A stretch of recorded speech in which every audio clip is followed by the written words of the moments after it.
10월 26일 생방송 시작하도록 하겠습니다. 비트코인 같은 경우는 어제랑 큰 차이는 없습니다. 어제 가격을 그대로 유지하고 있고 조금 떨어진 상태인데 아직까지 헤드앤숄더 패턴을 완성하거나 그걸 벗어나는 움직임을 보여주고 있지는 못해요. 거래량이나 이런 부분도 특이사항 자체는 없습니다. 그래서 오늘은 이제 알트코인을 좀 살펴볼 건데, 알트코인을 살려고 살펴보는 건 아니고 예전에 이제 즐겨찾기도 해두고 그런 부분들이 시간이 좀 지났기 때문에 어떤 좋은 코인들이 좀 있는지도 한번 살펴보고, 혹시나 나중에 사야 될 시점이 올 수도 있기 때문에 그런 코인들을 점해두고, 지금 이제 투자를 하면서 종목을 고르는 방법들은 굉장히 많은데 기본적으로 제가 생각하는 방법은 이제 수급에 기반을 둔 방법이거든요. 수급이라는 거는 결국 수요와 공급인데, 시장이 결국은 매수가 많으면 올라갈 거고 매도가 많으면 떨어질 겁니다. 근데 매수가 많았는데 매도가 나오지 않았으면은 시장이 더 올라갈 가능성이 있는 거고, 매수가 나왔고 이미 매도가 나온 상태면은 시장이 올라가기 힘든 상황인 거죠. 그래서 어떻게 보면 현금으로 입출금 기능과 똑같이 생각해서 이제 시장에서 돈이 빠져나갔는가 빠져나가지 않았는가로 기본적으로 종목을 좀 골라두고 그 안에서 뭐 기술적 분석이나 패턴 분석이나 아니면 다른 지표들을 통해서 또 고를 수 있으니까 그렇게 한번 체크해보는 시간을 갖도록 하겠습니다. 이제 스테이터스 네트워크 토큰을 보면은 가격이 지속적으로 이제 하락을 하다가 뜬금없이 이제 장대 양봉이 나왔습니다. 나오고 이 이후에 물론 음봉이 나오긴 했지만 장대 양봉과 음봉 캔들의 차이는 사실상 어마어마하죠. 지금 이 거래량 자체가 일반적이지 않습니다. 거래량이 전날 아니면 14일 평균 거래량의 2배, 3배 이만큼 돼도 많은 건데,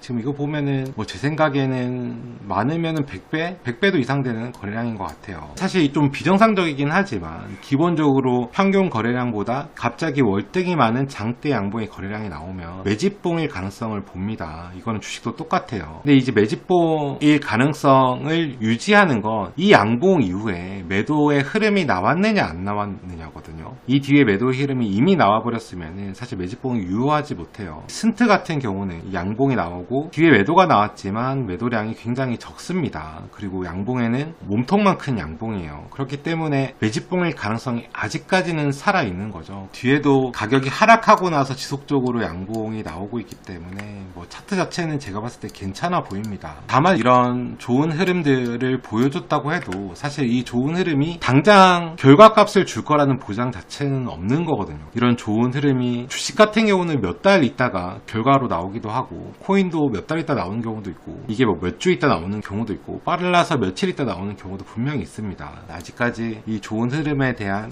결과는 아직 나오지 않은 상태지만 좀 지켜볼만 하죠. 제 생각에는 지속적으로 거래량이 많이 나왔기 때문에 양봉에서 이게 고점을 뚫을 때 진입해볼만 하다고 생각해서 저도 체크를 해놓은 겁니다. 140원 가격이 좀 남아있는데, 이게 지금 사게 되면 지금도 뭐 가능성은 있는 차트긴 하지만 이런 파동들을 계속 감내해야 될 거거든요. 근데 실제로 이런 파동이 뭐 고가가 125원인데 이미 107원이에요. 퍼센트로 보면 20% 빠진 거죠. 이전에는 여기서 좋은 흐름이 나와서 여기서 샀는데 이런 데 오면은 뭐 80원, 그럼 30% 40% 빠진 겁니다. 그러니까 실제로 그렇게 투자를 하면 시장에서 좋은 흐름을 샀더라도 버티고 있기가 힘들어요. 그래서 대부분 아래 가격에서 손절하는 경우가 오히려 더 많이 발생합니다. 왜냐면 이런 코인이 좋다고 샀는데 나중에 보면은 다른 코인이 막 가거든요. 그럼 내 판단이 틀렸다고 생각하고 뭐 상대적으로 오는 박탈감 때문에 또 팔고 다른 코인을 사고 이러는데, 그래서 가격이 좋은 흐름을 보일 때 사는 게 가장 좋고, 고점을 뚫었을 때 사면 제일 좋겠지만 타이트하게 매수를 하고 싶다 그러면 하락 추세선 같은 거 그려놓고 매수할 수도 있거든요. 그래서 이런 걸 돌파했을 때 매수를 하고, 혹시나 다시 떨어지게 되면은 다시 손절을 했다가 다시 사는 형태로 매수를 할 수 있습니다.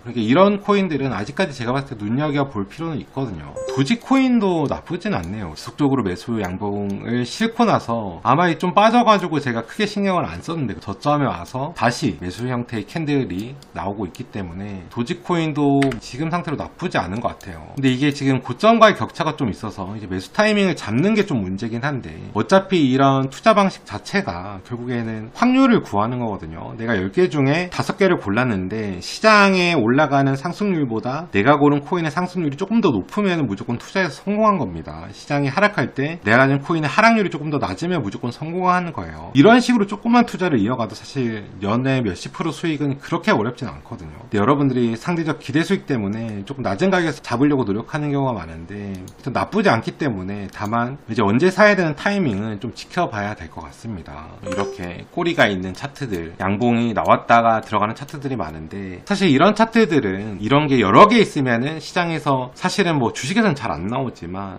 이 알트코인에서는 이런 게 여러 개 생겼을 때 상승할 가능성이 꽤 잘 나옵니다. 잘 나오긴 한데 이 문제가 뭐냐면 이게 여러 개 생겼다는 거 어떤 걸 의미할까요? 이게 한 개, 두 개, 세 개 이렇게 생겨서 네 개 때 매매를 했는데 또 떨어지면은 하락폭이 크게 떨어지죠. 이런 부분 때문에 이런 차트에 투자는 위험한 거거든요. 사람들이 이전에 2020년에도 제가 이런 차트들을 관심 정보에 담았었고 실제로 사기도 했는데 제일 중요한 거는 이런 차트들은 올라갈 가능성이 높은 이유는 저렇게 나왔던 꼬리들이 매수에 의한 꼬리였다라고 보는 거죠. 그러니까 시장에서 물량을 실제로 매수를 해야 되는데 시장에서 매도가 안 나오기 때문에 매수를 하기에 한계가 있죠. 그러면 거창에 있는 물량들을 많이 살 수밖에 없습니다. 그렇게 샀다고 하면 저런 캔들이 나올 가능성이 높거든요. 반복적으로 나오면은 이게 매집이라고 치면은 높게 갈 확률이 분명히 있는데 문제는 제일 중요한 게 이제 고점 돌파라는 겁니다. 왜냐하면 이런 코인들도 안 갈 확률도 있고 갈 확률도 있는데 이런 코인의 형식들은 간다고 하면은 장기간 굉장히 많은 양을 매수했기 때문에 실제로 올라갔을 때는 우리가 생각하는 것보다 상승폭이 더 클 수 있어요. 그래서 이런 코인들도 꼭 고점을 돌파했을 때 매수하는 게 좋다. 그럼 이제 예를 들면은 뭐 이 정도에서 뭐 매수가 좀 나왔으니까 한번 사볼까라고 해서 여기 들어갔으면 이제 손실 나는 거죠. 근데 이런 부분들 돌파했을 때 사게 되면은 올라갈 때 사고 떨어지면 팔아야 됩니다. 그 스프레드나 손실들을 분명히 인정하고 팔아야 돼요. 그래야 나중에 큰 수익이 날 때 수익을 가져갈 수 있습니다. 손익비가 좋게 나오는 거죠. 근데 코박 토큰은 여기 이제 매도 음봉이 있고 여기도 있는데 여기 또 매수 양봉이 있어서 아직까지 확률이 남아있어 보이기는 합니다. 이제 이거는 지나가고 나서 하는 얘기인데 지금 스택스라는 코인이 있죠. 이 스택스도 보면은 이 박스권에서 살펴봤을 때 꾸준히 정말 눈에 띌 정도로 양봉이 많은 걸 확인할 수가 있습니다. 누가 봐도 눈으로 체크만 해도 양봉이 훨씬 많은데 실제로 이 가격을 보게 되면은 여기랑 지금 여기 시작가가 비슷해요. 업비트에 있는 누적 분포 지표를 보게 되면은 굉장히 큰 폭의 상승이 나오게 되죠. 그러니까 이 박스권의 형태에서 이 매집이 나온 게 누적 분포 지표나 OBV 지표로 매수였다 이런 걸 판단할 수 있는 근거가 되는 겁니다. 그래서 이런 부분들이 고점을 돌파할 때 결과값으로 형성이 되는 거죠. 비트토렌토도 보면 좀 전에 우리가 봤던 스택스처럼 이게 박스권이라고만 친다고 하면은 굉장히 이제 매집이 쌓여 있는 거를 볼 수 있습니다. 이 폭발하게 되면은 이 매집이 폭발할 수도 있기 때문에 눈여겨볼 필요는 있을 것 같아요. 비트토렌트도 국내 거래량이 제일 많은 코인이라고 하면은 비트토렌트도 굉장히 눈에 띌 정도로 많은 매수의 거래량을 보여주고 있습니다. 다만 이제 문제는 이게 고점이 이제 5.8원 정도 되는데 5.8원이면은 뭐 기다려볼 만은 하겠네요. 차이는 안 나니까 그죠? 한 30% 오르면 5.8원 정도 되니까. 근데 눈에 띌 정도로 매집이 좀 많은 걸 확인할 수 있습니다.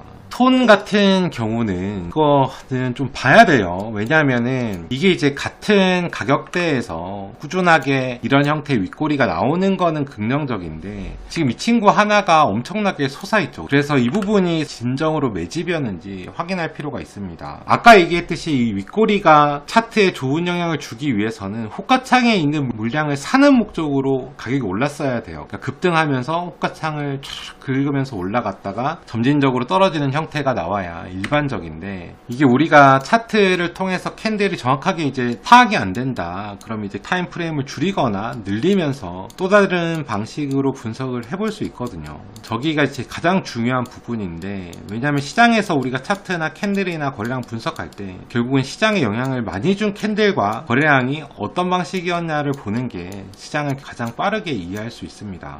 근데 실제로 톤 같은 경우 맨 위를 찍고 내려오는 거래량의 형태가 그렇게 좋아 보이지는 않아요. 왜냐하면 사실 일봉으로 이렇게 돼 있어도 이게 양봉으로 올라가서 떨어질 때 거래량이 점진적으로 하락하면 괜찮은데 이거 같은 경우는 고점에 있는 것도 꼬리가 긴 양봉이고 거래량이 많고 뒤에 음봉도 거래량이 많습니다. 그래서 이 톤 같은 경우는 그렇게 좋아 보이지는 않네요.